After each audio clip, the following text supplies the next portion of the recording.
Hey guys, welcome back to my channel. Today, I want to talk about a very intimate, personal subject. Sex. I want to talk about sex today. And basically what I want to talk about is the consequences and sin of it when you practice it outside of marriage. The deal is, and what's going on, the thoughts and that we're having it, man, it's just ridiculous, and we're not recognizing that's the sin of having sex outside of marriage. When we hear people talking about a woman or talking about a guy just want to have sex with you, he throwing you to the side, going to someone else, and all these things are sin, meaning wrongdoing. Sin only means wrongdoing. You're doing something wrong, and we're not really realizing that by engaging in these things outside of marriage, that we're reaping the consequences. Like everything we do have a consequence. Just like when you were a child, if your mother told you not to do something and you still did it, you had consequences for that. Whether it's time out or whether you got a whooping or whether it was, nothing changes. See, the thing that we don't realize is because no one is there putting chains on you and throwing you in the jail, or your mother or father is no longer whooping you, that you're not reaping the consequences. And that's because no one is really recognizing the spiritual side of things and how life really takes a toll on you when you commit things and do things. What's really happening is that's becoming a part of you. If you lie, that's becoming a part of you internally. So as you go forth in your life, you're going to find yourself lying more and more, and it's going to be you're building something there. When you have sex with a woman or having sex with a man, you are at that point. You guys are engaging in a sinful act. You're doing wrong because it's outside of marriage, and there's no agreement. There's no real, just true love for one another. It's just sex. And when you do this, consequences are coming from that. Meaning you're building up a life where you see people now only for their outward appearance. See, your mind is changing now. Now you're only looking at a woman for her top and her bottom. Now you're only trying to see where you can get from them. You're only using them. Your perspective is changing because of your engagement in sex. Opposed to a person who is not looking at sex in that manner, but sees a woman for she's a goddess, sees a woman for she's my wife, sees a woman for she's special, she has a lot to offer. Meaning they're looking internally. They're looking at her heart. They're looking how intelligent, how smart she is, a hard worker. Those are the difference. But if you're engaging in sex and that's your life, you don't view women like that. Or if you're a woman, because women also view men in these ways also. They don't view a man like that. If you're in the world and you're just having sex, you're only looking at a person's eyes, an outward appearance, and so I wanted to share with you guys real quick on my last encounter with, and I say last because I honestly, the next time I would actually have sex is when I get married. When I get married, I made, like I say, as a man, you got to stand firm. You got to understand that this life has consequences, and I've made numerous mistakes, committed numerous sins and wrongdoings that I lost count. You understand? But at the same time, it has to come to a point where we wake up and realize I can't continue living this life wrongdoing, doing things wrong, reaping the consequences of it, and hurting myself and hurting those around me. Because people look up to us, and whether we know it or not, our actions affect people that may not even be close to us, man. But man, I'm telling you, it's things that we can't see that happen. And though we think we're alone in it, we're not. People are being affected. And so, the last time I had sex, man, was 2015.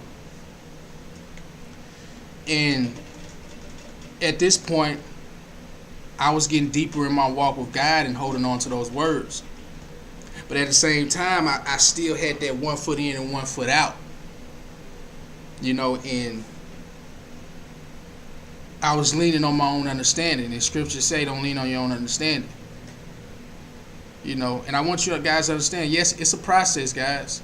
You're gonna make mistakes. You're gonna fall because hey, you've been learning something. You have a mentality that has you've been repeating for years on top of years, and you're not gonna break it all in one day.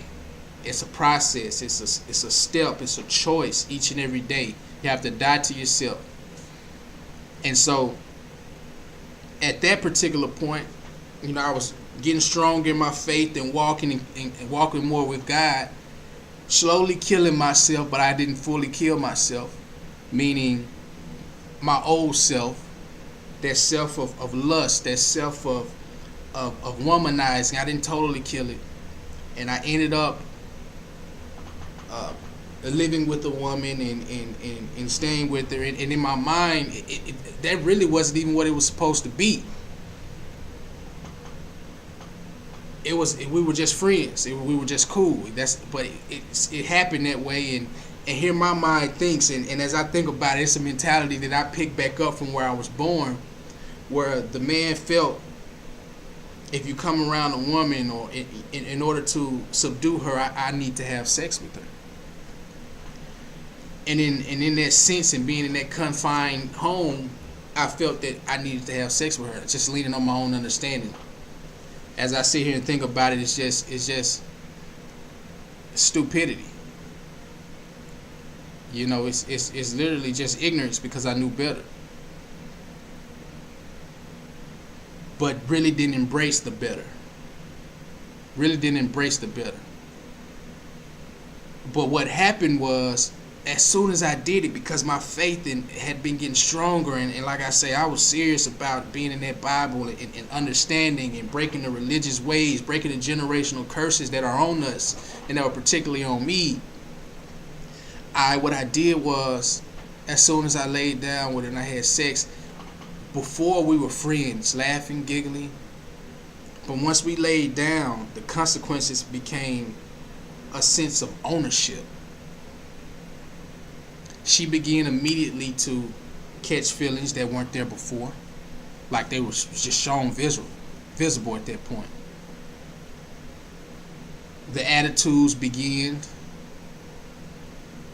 the ownership, as if they can dictate where you go and what you're doing now, that began. And I remember sitting there, I remember soon as it was over, it happened just like that. It wasn't something that happened hours later or the next day. Like, it happened right after that. It's like, I got you type of thing now. Rather it was physically something she was trying to do, or was it something spiritual? And I believe it's spiritual because this thing happens all around the world, not just in this particular situation, but many different relationships. And so that leads me to understand that this thing is spiritual. This is a spirit. This is the consequences of entertaining the sinful act and outside of God's way of living. And this is why God sets it up like this, man. Guys and women, is have marriage before having sex.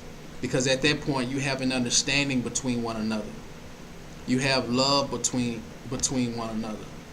You guys, it wasn't a senseless act. It was an act that was thought about. And in thinking about it, meaning you're getting married, meaning you're planning your life out together. This is not just going to be a hit it and quit it. This is not just going to be a one-night stand where you guys go your separate ways and you end up being hurt or going out and hurting someone else. But the person you lay with is the person you're with. Because what's happening is you're actually taking in that person's spirit when you have sex with them. You're actually becoming one with that person. And you're embodying their ways. You're embodying their thinking. These things go deep, guys, and I have to speak it to you because what I see is we are, because of entertaining these sexual acts, these sinful acts, we begin to get a mentality of sex and derogatory language that I don't care to speak. And we begin to call guys dogs, and we start to call women pros, women, you know,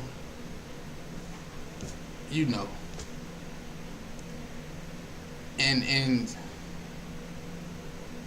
all of it is because we have entered into sin, and those are the consequences of it. We're reaping the consequences of it, and the most important consequence of it is it affects your mind, your mental. You get a different perspective of it. You get a different perspective of life that you were never meant to have. You were never meant to look at a woman for her outward appearance. You're never meant to look at a man for their outward appearance, but you were made to look at people for their spiritual sense, internally what they are, integrity, what they stand on, how big their heart is, the love, you know, how strong their relationship is with God. Because I promise you, when you find a person whose relationship strong with God, that means you're finding a person who stands firm in who they are. They know who they are. They stand firm on how they walk, what they do. They're by action. Standing with God means something. So I just want to impart to you guys my story on the encounter I had last time I had sex. And I plan on not having sex again until I'm married. I meet my wife. Because I recognize what happens, man. It ain't a game. It ain't a game. We're destroying ourselves. I was destroying myself and ultimately destroying the woman. And vice versa. You know, and so message to the youth, man, wait. If you find your high school sweetheart at high school, stick with her, man. Don't jump to different women, and we live in a society where they promote this. You can have different women and this and that. Man, that ain't the way to go. All you're going to find yourself is hurt, bitter. You know what I'm saying? All you're going to do is find yourself alone. You're not going to even want to settle down. You're going to want to keep going through the process of women. And all you're doing is consistently putting yourself at risk and at danger of things happening to you. Coming across a woman who's been severely scarred. You know, coming across a STD or whatever have you, putting yourself in danger for lawsuits. See, you putting yourself at risk with these different things, putting yourself in danger for having a child outside of marriage, child support. You're putting yourself at risk, and it's only to show you that it's an evil act. It's Satan trying to set you up to destroy you, man and woman. You got to wake up and realize the consequences in what we're doing. And how evil has set up different pieces like a chess game, like a checker game, waiting to jump you, waiting to exit you. So guys, man, the sex you can hold off, man. Honestly, man, we got too much work to do, too much business to handle. And I promise you, when you change your way, transform your mind according to God's way and walk His way out, man, you're gonna see a woman that's better than any woman you've ever seen or had sex with, or any man you have seen or had sex with. And it's going to blow your mind to realize that you're in a whole different world than from what you are currently in now or what you used to be in. You know, so that's my word for you today, guys. You know, hold off if you can, man. Hold off. You know, if you meet that person, that man or woman, man, stand firm, lock down the marriage, have a marriage. If you can't wait, get married, you know, and do it after that.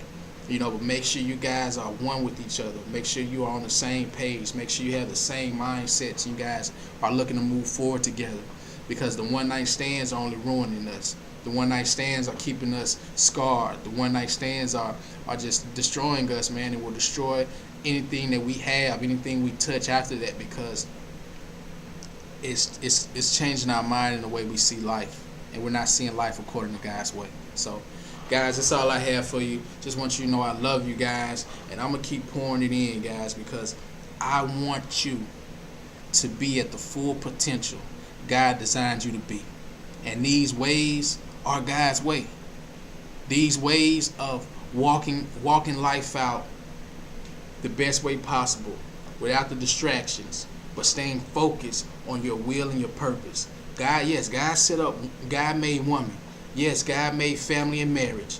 Yes, God wants us to have children, be fruitful and multiply, but it has to be done in a way, a certain way. It can't just be done any way we think, but according to God's way.